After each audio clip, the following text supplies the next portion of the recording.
L'Agence nationale du service universel des télécommunications TIC ensuite a organisé la première édition de sa matinale du service universel des TIC ce 5 août 2025 à l'hôtel Pan Club. Autour du thème « Rendre accessible le service universel des TIC pour mieux en comprendre les enjeux ». Cette activité avait pour objet d'expliquer la notion de service universel aux chefs d'entreprise, membres de la presse et responsables des startups. Alors, je ne sais pas si en 2 mots on peut dire ce que c'est que l'avantage d'être connecté. C'est quasiment revenir à la vie, c'est être connecté à la vie, je dirais plutôt quels sont les désavantages de ne pas être connecté. C'est comme si on était abandonné, on était seul de son côté et le monde était en train d'évoluer de notre côté.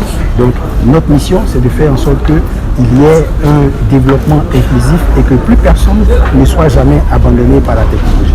La mission du service universel est de faire en sorte que tous les citoyens qui se trouvent sur le territoire soient connectés, aient accès à l'Internet et de lutter contre la fracture numérique.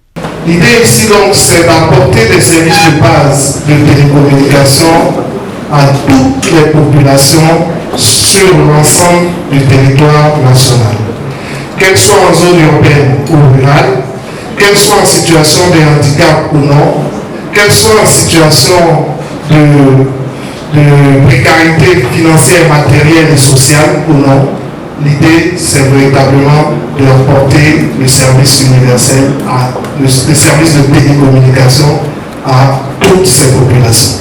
Alors c'était un plaisir de participer à la matinale de l'ANSUT. C'était très intéressant de pouvoir expliquer en des thèmes simples ce que l'ANSUT fait et tous ces projets qui ont été présentés, en l'occurrence les villages connectés, les cases, les abris connectés.